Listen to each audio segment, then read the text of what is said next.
Hello everybody, welcome to another episode of the Total LA Galaxy Show, episode number 8. I'm going to be recapping the game against the Smurfs. I'm going to be talking about what went right, what things we need to improve on, and just overall how we're looking in going into this 2-week break for the CONCACAF Nations League.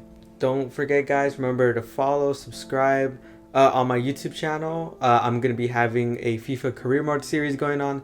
First episode you can find on YouTube. I'll be posting episode number 2 probably around Wednesday, so you guys can stay tuned for that. So yeah, keep your eyes out for that too, and now let's get started.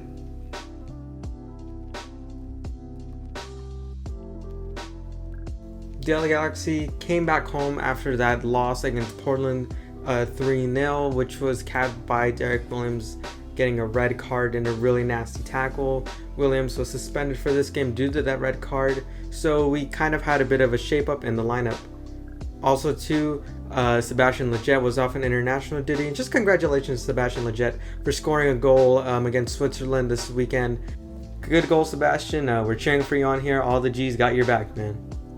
So the Galaxy came back home this Saturday with a 1-0 win, an own goal by Tanner Beeson. I think that's how you say his name. Samuel Grandsir showing off his strength, running at the defender, crossing in the ball, which got deflected by Tanner, and then an own goal. Overall, just a great effort by Samuel Grandsir. It looked like he trucked the defender, a move you'll see in the NFL. I really liked how he played, came off in the second half. I think Greg Vanney just wanted to make sure he was well rested, especially after having an ankle injury last week at Portland. Grandsir made one of the biggest impacts of the match with basically forcing that own goal, which led to the Galaxy winning 1-0. But the highlight attraction that stole the show at the Cali Classico was Jonathan Bond, who was on the MLS Team of the Week and became the first goalkeeper to be MLS Player of the Week so far in this 2021 campaign. Jonathan Bond recorded 12 saves. Most notably, Jonathan Bond had a double save, which kept the Galaxy afloat 1-0. Jonathan Bond easily was the man of the match of this game. Biggest impact was just making sure that he kept that clean sheet and just making sure that the Smurfs wouldn't score. Kevin Cabral got his second straight start. Cabral was really good making these dangerous runs into box. Most notably, this one run he made was playing with Tommy Thompson for a little bit, chipped it over the keeper, but the defender cleared the ball before it got into the net. That would have been an amazing goal to start off your career here at the LA Galaxy for Kevin Cabral. Unfortunately though, he's gonna have to wait a little bit, but don't worry, it looks like that goal's gonna be coming really soon. Cabral's looking dangerous in every game he plays. I really think he'll get onto the score sheet in their next match. Jonathan Dos Santos, who started this game, left early in the second half due to what was a calf muscle strain or something like that. The muscle felt tight. According to reports, Greg Vanney, when asked about it, said he doesn't think it's anything too serious, though it might be very damaging for him just because he'll most likely miss out on the CONCACAF Nations League. Now let's talk about another player, outfield player who I thought was doing really good and just really should have gotten more attention a lot from this match, and that was Jorge Villafania. Villafania was defending so well. Villafania was doing so good. He took out that right side for the Earthquakes. I'll pull up a map right here. It shows where his tackles were. He was 5 for 6 in tackling, and just overall was playing really well on the defensive end and really eliminated that side of the pitch for the Earthquakes.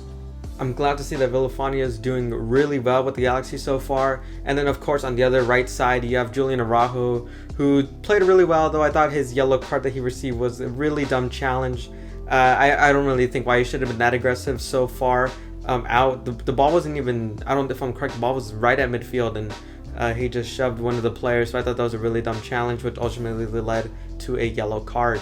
Great to see that our defensive wingbacks are playing really well, both on the offense and defensive end. Obviously, Arahu and Villafania both love to get forward and have been really influential in getting forward for the Galaxy, but also to have really held their own in the wings, and I'm excited to see that. It's really good to see that our wingbacks can compete with any other winger in MLS. I really think when it comes down to playoff time, when the Galaxy do get to playoffs, because they are a playoff caliber team, I think that this team's going to have a really, really good time when it comes to defending the wings. Now, the only thing that needs work is the center backs, really.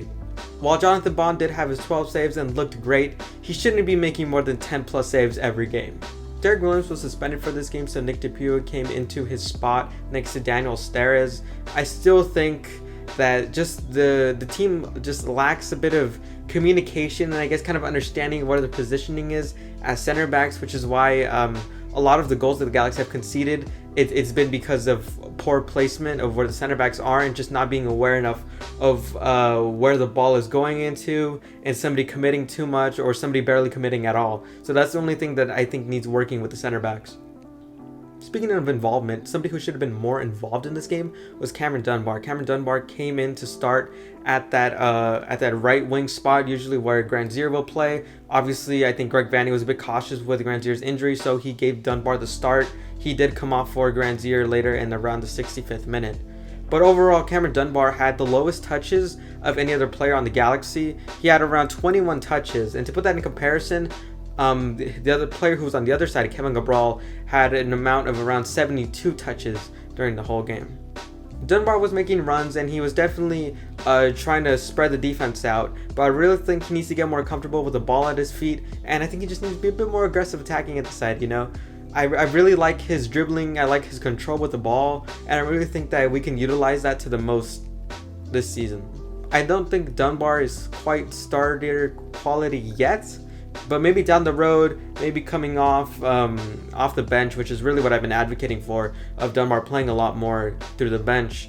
He needs to get more involved and just overall just get a couple more touches combined with a couple other players. The game's going to open up and there's going to be a scoring opportunity there. I think Dunbar's a really talented attacker.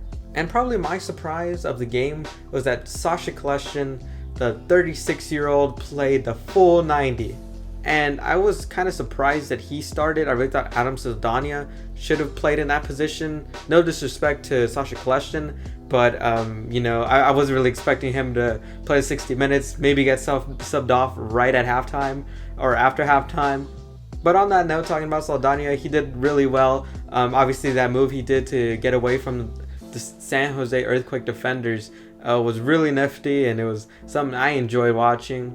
With Jonathan Dos Santos out, maybe past this break, I think Saldana can have a shot to compete and win for that role where Jonathan Dos Santos plays. Chicharito hasn't scored, but I'm not too worried. I'm pretty sure that once the team gets their stuff together, you know, spending more time with one another, you know, just training a lot more together, I would think the game's going to open up a lot more for Chicharito. And having Grandsir and Cabral and Chicharito up front, those three kind of need to play a lot more to get comfortable with one another. And as soon as that happens, I'm telling you, man, this attack's going to be really, really good. So yeah, that's all my commentary I have to say about the match against the Smurfs. Again, great win, guys. I'm excited to see the team going into the 2-week break with taking a W. We literally own all of California. There's no debate about that. But anyway, guys, like I mentioned earlier, if you guys are interested in watching me do a FIFA career mode series, head over to my YouTube channel. Here is the link up here. I'll be posting a new episode soon at around Wednesday or Thursday at around there. So trust me, you guys will not want to miss it. And yeah, with that being said, glad to see the G's winning, and God bless, and see y'all next time.